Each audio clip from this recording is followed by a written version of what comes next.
고등부 예배 말씀을 같이 나누겠습니다. 하나님의 말씀 이사야 6장 13절 말씀입니다. 구약성경 이사야 6장 13절, 여러분이 가지고 계시는 성경책 구약성경 975페이지,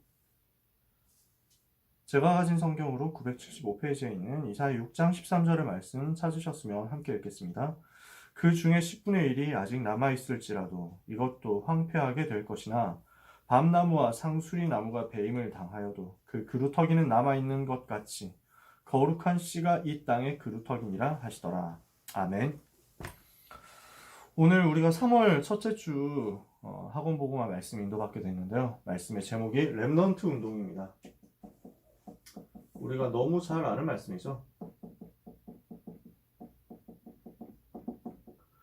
지난주에도 우리가 이야기를 조금 했었어요. 그죠? 이사야가 어떻게 파수꾼 운동이라는 이야기를 했는지 지난주에 이야기를 하면서 이사야 6장에 대한 부분을 조금 나눴었습니다. 다시 한번 생각을 해보면요. 복음을 이사야가 체험했죠. 이사야 6장 앞부분입니다. 우시야 왕이 죽던 해에 내가 본즉 주께서 높이 들린 보좌에 앉으셨는데 그의 옷자락은 성전에 가득하였고, 스랍이란 말은 천사의 종류예요. 스랍들이 모시고 섰는데 각기 6날개가 있어 그 둘로는 자기의 얼굴을 가리었고 둘로는 자기의 발을 가리었고 둘로는 날고 서로 불러 이르되 거룩하다 거룩하다 거룩하다 만군의 여호와의 그의 영광이 온 땅에 충만하도다. 이같이 화답하는 자의 소리로 말미암아 문지방의 터가 요동하며 성전에 연기가 충만한지라. 거룩하신 하나님을 만났어요. 이사야가 성전에 예배하러 올라갔는데 전능하신 하나님, 거룩하신 하나님을 만났습니다. 이렇게 되니까 어떻게 됩니까? 내가 죄인인 게 보이잖아요. 5절에 그때 내가 말하되 화로다 나여 망하게 되었도다. 나는 입술이 부정한 사람이요 나는 입술이 부정한 백성 중에 거주하면서 만군의 여호와이신 왕을 배웠음이로다 하였더라. 내가 망했다는 거예요. 불신자의 상태 속에 있는 내가 너무 적나라하게 보이니까. 만군의 여호와 거룩하신 하나님 앞에 서니까 자기가 죄인인 게 보이면서 나는 망할 수밖에 없고 나는 망해야 되는 죄인이구나 라는 게 깨달아졌어요. 이렇게 절대 불가능을 발견하고 나니까 하나님이 절대 가능의 복음을 주세요. 6절에 보니까 그때 그 스랍 중에 하나가 부젓가락으로 제단에서 집은 바 핀수 7손에 가지고 내게로 날아와서 그것을 내 입술에 대며 이르되 보라 이것이 네 입에 닿았으니 네 악이 제하여졌고 네 죄가 사하여졌느니라 하더라. 그래서 이것을 보고 복음 체험이라고 했죠. 우리의 인생은 항상 여기에서 시작해야 돼요. 나의 인생이 얼마나 절대 불가능인가, 이것을 깨닫는 데서 모든 것이 시작돼요. 하나님 떠나서 죄에 빠져서 마귀의 자녀된 나, 이것을 보고 절대 불가능이라고 하거든요. 내 힘으로는 여기서 절대 빠져나올 수가 없고 내 수준과 내 능력으로 봤을 때는 그냥 죽어야 마땅한 거예요. 죽을 수밖에 없어요. 죽어야만 돼요. 그런데 망해야만 되고 망한 데서 빠져나올 방법도 없는데 하나님께서 답을 주시고 은혜를 주시는 거예요. 내가 한 게 없어요. 이사야 스스로 한 게 없어요. 아무것도 한 게 없어요. 하나님이 일방적으로 천사를 보내가지고 숯을 입에 대면서 용서해 주시는 거예요. 이게 복음 체험이거든요. 이것이 네 입에 닿았으니 너의 죄가 사하여졌다. 너의 모든 악이 제거되었다. 이것을 보고 절대 가능의 복음이라고 합니다. 내 힘으로 절대 이길 수 없고 내 힘으로 절대 제거할 수 없는 죄와 악과 이 죄 때문에 올 수밖에 없는 저주와 재앙이 무너져버린 거예요. 이렇게 되고 나니까 뭐가 보입니까? 하나님의 소원이 보입니다. 8절에 내가 또 주의 목소리를 들으니 주께서 이르시되 내가 누구를 보내면 누가 우리를 위하여 갈구 하시니 그때 내가 이르되 내가 여기 있나이다 나를 보내소서. 이것을 보고 천명, 소명, 사명이라고 하죠. 하나님께서 보여주시는 것이 나오는 거예요. 하나님이 원하시는 것이 무엇인지가 나오고 하나님께서 나를 부르신 것이 나옵니다. 내가 무엇을 해야 될 것인지가 나오는 거예요. 그런데 이 사명을 두고 하나님께서 굉장히 초를 치는 뜻밖의 말씀을 하시거든요. 9절에 보세요. 여호와께서 이르시되 가서 이 백성에게 이르기를 너희가 듣기는 들어도 깨닫지 못할 것이요 보기는 보아도 알지 못하리라 하여 이 백성의 마음을 둔하게 하며 그들의 귀가 막히고 그들의 눈이 감기게 하라. 염려하건대 그들이 눈으로 보고 귀로 듣고 마음으로 깨닫고 다시 돌아와 고침을 받을까 하노라 하시기로. 굉장히 어색한 내용이죠. 아주 전문성 있게 말하면은 갑분싸예요. 갑자기 분위기 쌓여지는 말씀을 하나님이 주시는 것입니다. 이게 무슨 내용이냐 말이에요. 제가 여기 있습니다. 저를 사용해 주십시오. 제가 이 복음을 가서 말하겠습니다. 제가 가서 전도운동 하겠습니다. 제가 가서 렘넌트 운동할게요. 저에게 힘을 주세요. 라고 이사야가 기도하는데 오케이, 이해했어. 네가 앞으로 어디를 가든지 너한테서 역사가 일어나게 해줄게. 너를 통해서 큰 능력이 나타나게 해줄게. 너 통해서 많은 사람이 살아나게 해줄게. 라고 얘기를 해야 분위기상 맞잖아요. 근데 하나님은 정반대 얘기를 하시거든요. 아무도 못 들을 것이다. 들어도 못 들을 것이고, 들어도 깨닫지 못할 것이고, 봐도 알지 못할 것이다. 마음이 둔하게 하고 기가 막히고 눈이 감기게 해가지고 못 깨닫도록 만들어라. 이게 무슨 말입니까? 11절에 내가 이르되 주여 어느 때까지니까 하였더니 주께서 대답하시되 성읍들은 황폐하여 주민이 없으며 가옥들에는 사람이 없고 이 토지는 황폐하게 되며 여호와께서 사람들을 멀리 옮기셔서 이 땅 가운데 황폐한 곳이 많을 때까지니라. 황폐해지도록 하시는 게 하나님의 계획이라는 거예요. 왜 그러냐?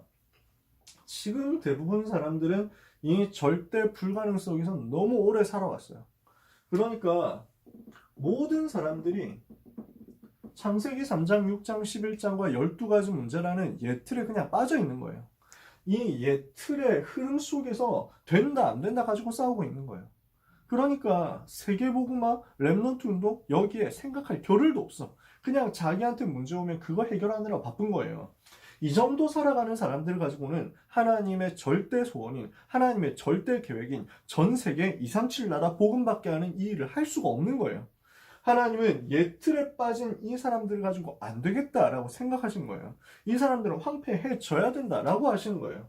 하나님의 계획은 어디에 있었냐? 포로로 끌려가는 데 있었어요. 이것을 이사야가 보게 된 것입니다. 13절에 그래서 하나님이 뭐라고 말씀하십니까? 가장 중요한 얘기를 하시잖아요.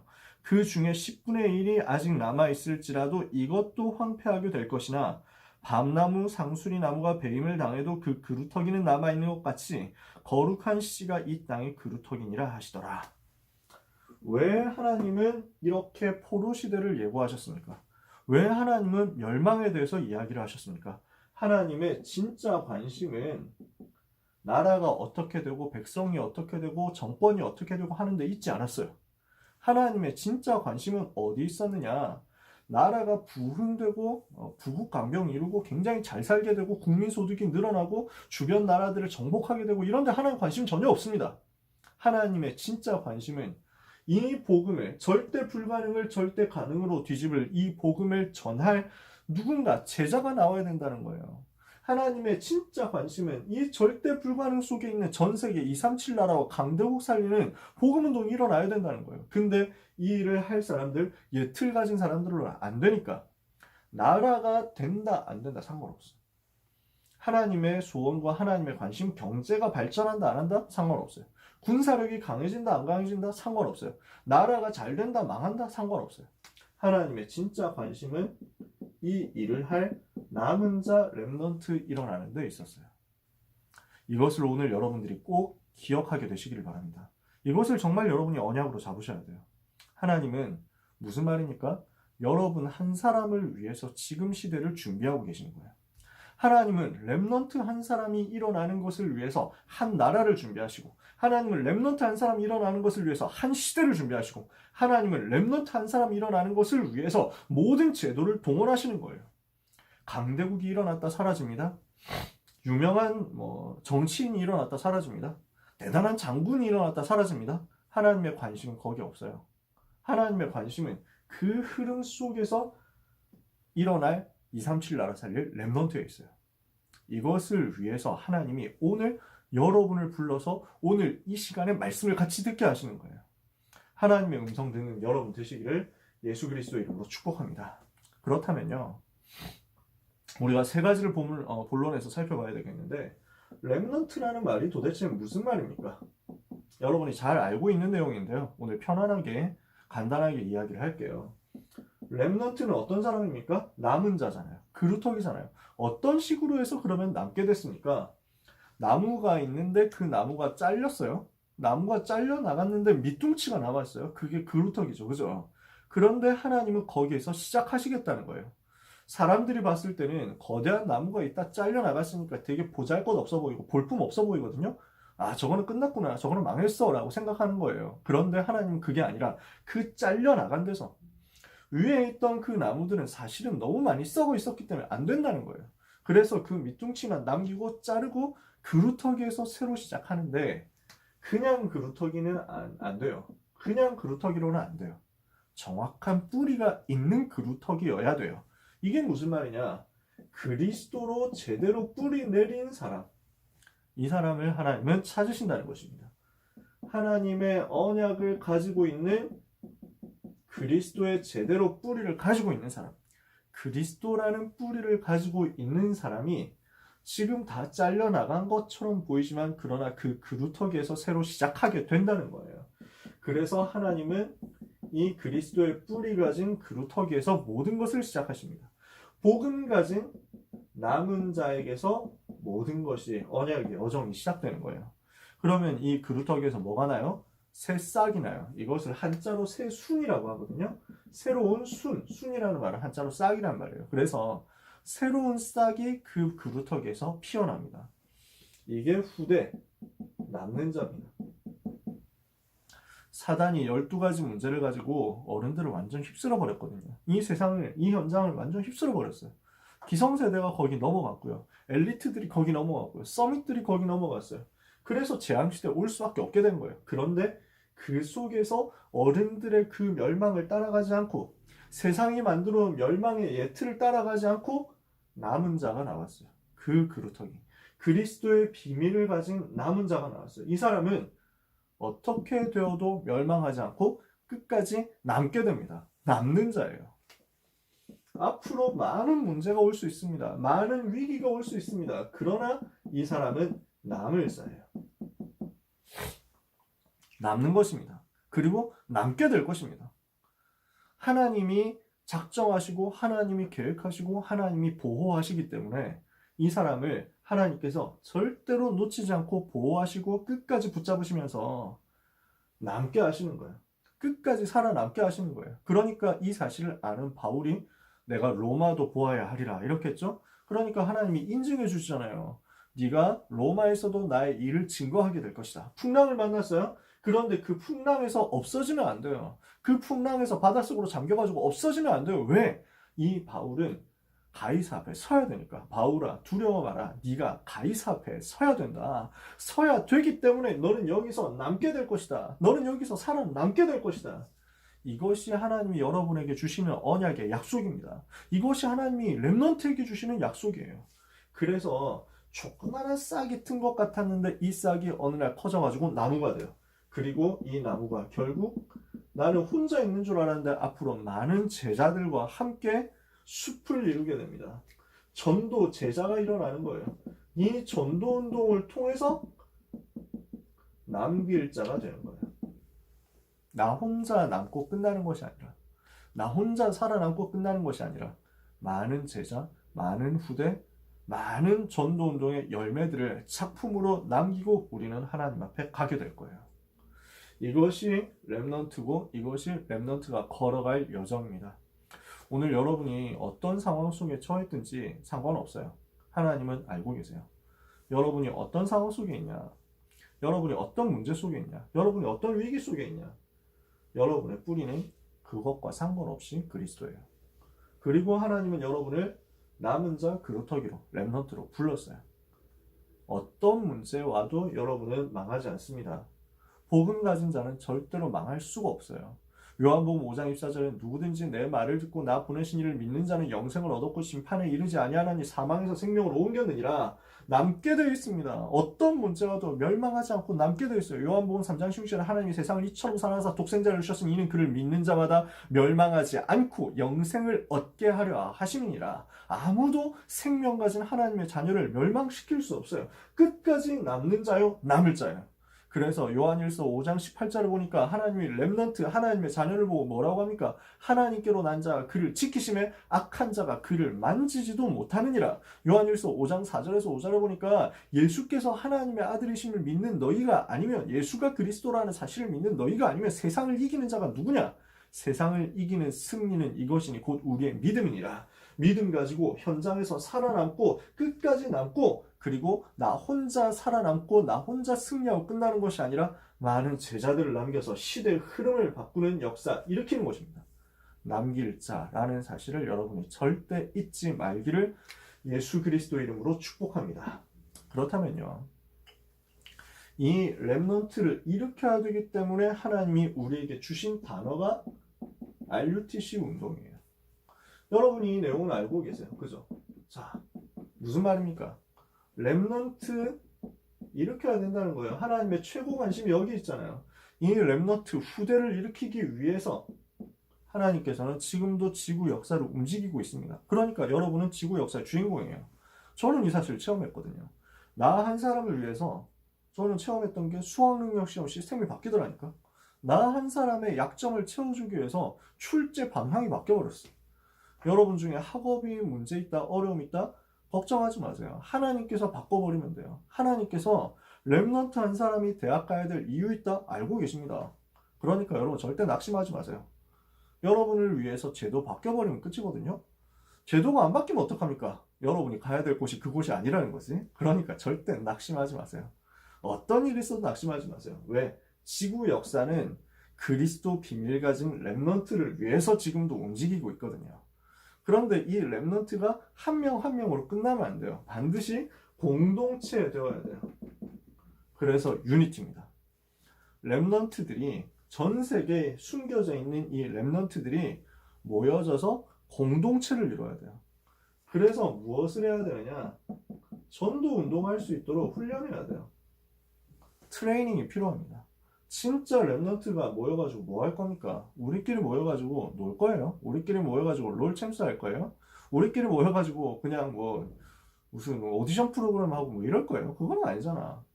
우리가 왜 모여야 됩니까? 렘넌트, 전 세계 렘넌트들이 왜 유니티가 돼야 됩니까? 전도 운동 해야 되니까요. 그래서 전도 운동 할 수 있는 전도자로 계속 세워져 나가야 돼요. 그래서 트레이닝이 필요해요.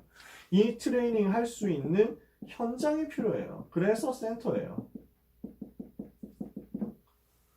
하나님은 이것 만들어 놓고 이것을 중심으로 전 세계 움직이게 하셨다니까. 이것이 성경 전체 역사였습니다. RUTC 운동이에요. 자, 그러면요. 이것을 두고 하나님께서 시대마다 어떻게 하셨는지를 볼게요. 하나님이 시대마다 이 RUTC 운동을 어떻게 일으키셨냐고요. 그것이 RUTC 운동의 실현입니다. 여러분 내용 잘 아실 거예요. 여러분이 이제 학원복음화 교재를 보시면 돼요. 기도서 교재를 보시면 자세하게 성경 구절 나와 있어요.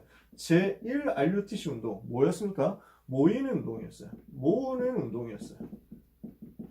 제1 RUTC는 무엇을 하는 것이냐? 신명기 6장 4절에서 9절 광야에서 모았어요. 모아가지고 여호와 하나님을 사랑하도록 후대에게 가르치라고 했어요. 사무엘상 7장 1절 15절 지난달에 봤었던 내용이죠. 미스바 운동이었어요. 열왕기하 6장 8절 24절 뭐였어요? 도단성 운동이었어요. 그리고 이사야 60장 6절 12절 지난주에 봤잖아요. 뭐였어요? 파수꾼 운동이었어요. 전부 뭐 하는 것이었냐? 모으는 운동이었어요. 그러면은 모아서 집중적으로 훈련하고 그래서 전도자로 세워서 영적으로 어떻게 하면 전도 운동을 할 수 있을 것인가 여기에 대해서 만들어 놓고 이제는 현장으로 내보내야 되잖아. 그래서 필요한 게 뭐냐면 제2 RUTC 운동이에요. 뭐냐? 현장으로 파고드는 운동이었어요. 현장 곳곳으로 들어가서 실제로 전도 운동 펼치는 거예요. 그래서 현장 들어갔을 때 이 현장에 필요한 것이 무엇인지를 알고 구석구석에서 어려움 당하는 사람들을 살려내는 것이죠. 말씀 운동을 가지고 구석구석으로 들어가서 살려내는 거예요. 그래서 사도행전 17장 1절에서 데살로니가에서 바울이 회당으로 들어갔어요. 사도행전 18장 4절에서 바울이 고린도에서 회당으로 들어갔어요. 사도행전 19장 8절에 바울이 에베소에서 회당으로 들어갔어요. 이 회당 현장으로 곳곳에 파고들어서 거기에서 또 렘넌트를 찾아내는 거예요. 그래서 찾아낸 렘넌트를 또 모아서 훈련시키고 현장으로 또 파송하고 이 파송된 렘넌트들이 현장으로 또 파고들어서 현장에서 또 찾아내고 이렇게 계속하는 거죠. 이 과정에서 꼭 필요한 게 있어요. 그게 제3 RUTC 운동이에요. 뭡니까? 치유와 서밋 운동이에요. 이게 무슨 얘기냐면요. 현장으로 파고들었어요. 그래서 현장에 파고들어서 거기서 렘넌트를 찾아내는데 그 렘넌트들이 제자로 세워지려고 하니까 현장에 찾아낸 이 사람들이 제자로 세워지고 전도자로 세워지려고 하니까 거기에 장애물이 있는 거야. 뭐냐? 예틀인 거야. 그리고 이 예틀 때문에 너무 많이 병들어 있는 거야. 너무 심각하게 병들어 있는 거야. 여러분 중에 혹시 병든 사람 있습니까? 오늘 복음에 집중하는 날이 되기를 축복합니다. 그래서 치유를 통해서 복음에 집중할 수 없는 분열과 집착과 중독의 상태를 뒤집어 주는 거예요. 요 뒤집어 주는 사역이 제3 RUTC 운동, 집중해서 치유하는 사역이에요. 이렇게 하면은 이 사람이 어디로 가게 되어 있느냐? 서밋으로 가게 되어 있어요. 하나님은 이것을 작정하고 이것을 준비하셨거든요.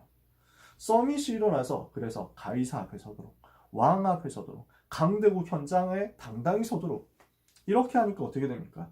237 나라 곳곳으로 파고들 수 있게 되는 거예요. 이것을 하나님은 준비하셨습니다. 여러분이 이 일을 하게 될 것입니다. 이것을 두고 이번 한 주간 동안 여러분이 기도하고 응답받게 되시길 바랍니다. 나는 어떤 응답을 받을 것인가? 나는 렘넌트로서의 정체성 얼마나 누리고 있는가? 여러분 점검해 보시고요. 이 속에서 나는 진짜 제대로 훈련을 전도자로서 받고 있는가? 점검해 보세요. 그러면서 이 훈련의 흐름과 훈련의 틀을 타지 못하고 있다면 여러분은 빨리 생각을 바꿔야 돼요. 우선순위를 바꿔야 돼요. 나의 가장 우선순위는 전도운동 할 수 있도록 훈련받는 것이다. 여기에 생각이 집중되셔야 돼요. 그러면서 내가 모여서 훈련받는 그 자리, 그리고 현장에서 응답받는 그 자리, 그리고 치유와 서밋에 응답받는 그 자리 놓치지 않도록 결단하셔야 되겠죠. 자, 말씀을 마무리하겠습니다. 여러분, 지금 우리는 굉장한 어려운 시대를 맞이하고 있는데요. 질병은 시간표 따라서 치유될 거예요. 바이러스는 시간표 따라서 해결될 겁니다. 그동안 좀 답답하지만 그래도 어떤 면에서 여러분은 학교 안 가니까 개꿀띠 이렇게 생각하실 수 있잖아요. 중요한 부분은 근데 그게 아니에요. 뭐냐면은 이런 것들 하나하나가 무엇으로 연결되느냐? 핍박으로 앞으로 연결될 거예요. 지금 어떤 상황이 벌어지고 있습니까? 모이면 절대 안 된다 이런 분위기잖아요. 절대 모이면 안 된다.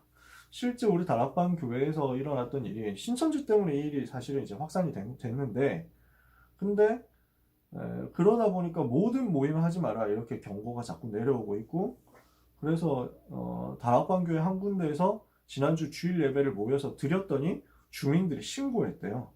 이런 정도로 됐어요. 그리고 이제 밖에서 모여서 기도하고 예배하는데 이거 하지 마라. 하면은 벌금 300만 원씩 사람마다 물리겠다. 경찰이 와가지고 강제로 이제 못하게 하는 거예요. 신천지 같은 애들은 이제 뭐 강제로 폐쇄당했죠. 뭐 그거야 잘 고소하잖아요. 걔네는 진짜 나쁜 놈들이거든요. 그런데 문제는 뭐냐면은 앞으로 이런 것들을 빌미로 해서 교회 문을 정부가 강제로 닫게 하는 시대가 올 거예요. 이번에 이제 시범적으로 온 거죠. 그런데 문제가 되는 것은 선례가 만들어졌다는 거야. 케이스가 만들어졌다는 거야. 지난번에도 문 닫았잖아 라고 해버리게 될 거예요. 그러니까 나라에서 필요하면 뭐든지 니네가 순종해야지 라고 하면서 억지로 교회 문 닫게 하는 그런 시도를 할 수 있어요. 그래서 우리는 그런 빌미를 주지 않기 위해서, 정부가 강제로 교회 문을 닫게 만드는 그 빌미를 주지 않기 위해서 우리가 먼저 교회를 닫고 최소 인원만 모여가지고 주일 1부 예배 유목사의 메시지 듣고 2부 예배 메시지 듣고 이렇게, 그 다음에 나머지 성도들은 전부 현장에서 자기 집에서 말씀 받도록 이렇게 시스템을 세운 거죠. 빌미를 그 사람들한테 주지 않기 위해서요. 그런데 어찌되었건 간에 성경이 이야기하고 있습니다. 앞으로 큰 박해가 올 거라고요. 성경은 계속 얘기해요. 그 박해의 모습이 어떤 식으로 올 것이냐 우리는 잘 모르지만요, 확실한 건 좀 구체화 점점 되고 있어요. 제가 여러 가지 자료들을 찾아봤는데요, 앞으로 어떻게 하느냐, 이제 이거는 2018년에 정부가 계획을 했던 내용이에요. 2018년 11월에 계획이 나왔던 내용이고 매일경제신문에 보도가 되었던 건데, 이제 SNS에서 무엇을 쓰느냐, 어떤 내용을 주로 쓰느냐, 이것을 감시해가지고 이 내용을 근거로 그 사람의 신용도를 판단하겠다라고 하는 정책이 나왔어요. 여러분 잘 모르실 거예요. 그러니까 예를 들어서 SNS에서 너무 욕을 많이 하고 패드립 많이 치고 이런 사람 신용 점수 깎는다, 이건 나쁠 거 없지 우리 생각할 때. 그렇죠? 근데 앞으로 이게 무엇을 의미하게 되느냐면요, 국가에서 모든 개인이 말하는 것을 감시하게 되겠다는 거예요. 그 얘기예요. 지금 중국 같은 데서는 실제로 그렇게 하고 있거든요. 그러니까 우리가 그 나라에 있는 분들하고 소통할 때는 거의 대부분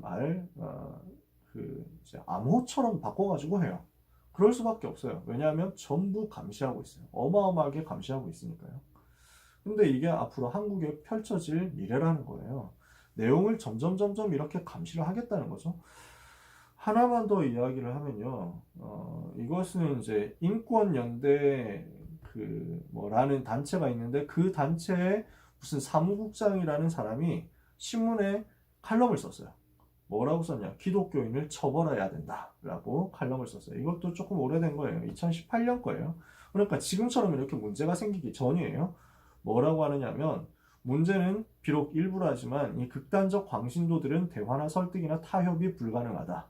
헌법의 원칙을 말하는 것도 소용이 없다. 헌법의 원칙은 종교의 자유잖아. 근데 이 사람들한테는 해당이 안 된다는 거예요. 이 사람들은 사람을 혐오하고 사람을 파괴하는 일을 하고 있다. 형사처벌이 모든 능사는 아니지만 이제는 국가 형벌권을 꺼내 들어야 된다. 이 사람들을 그냥 둘 수는 없다. 누군가를 해치라는 선동과 의도가 뻔한 거짓말을 더 이상 참고 있을 수 없다. 종교의 자유는 헌법이 보장하는 기본권이지만 신성 불가침의 성령은 아니다. 이게 무슨 말인지 이해가 되세요? 오직 예수라고 말하면서 다른 이로서는 구원을 받을 수 없다라고 말하는 것, 이것은 다른 종교를 침해하는 내용이 앞으로 될 거예요. 그런 식으로 많이 가르치고 그 다음에 법으로 제시를 하게 될 거예요. 이게 차별금지법이라는 거거든요.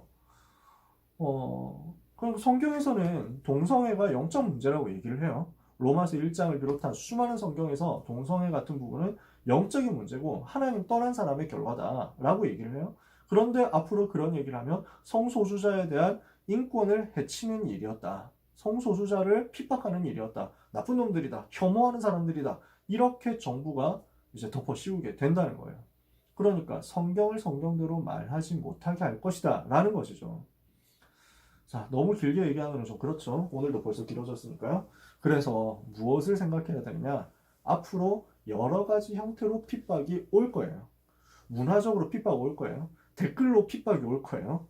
그래서 예수 믿는 사람 굉장히 이제 어렵게 만드는 시대가 올 거예요. 제가 오늘 보니까 뭐라고 써있냐면은 그 댓글 쓴 사람 중에 다음 사이트에 그런 사람들 많은데 댓글 쓴 사람이 아이디가 개독 척살이야. 척살. 척살이 뭔지 아세요? 다 잡아 죽이겠다는 거예요. 기독교인들을 다 잡아 죽여라 라고 하는 게 아이디로 버젓이 있어요. 닉네임으로. 그런데 그거 제재 안 하잖아요. 그런 식으로 점점 문제로 만들 거예요. 그런 핍박, 사회적인, 문화적인, 언론의, 여론에 의한, 미디어에 의한 핍박, 이걸 넘어서 정부가 실제로 하는 핍박, 이번 코로나 사태 이후로 여러 가지로 현실화될 가능성이 높습니다. 자, 왜 이 이야기를 하나요? 요것 때문에 그래요. 여러분은 어떤 문제, 어떤 위기, 어떤 핍박 와도 살아남는 사람이에요.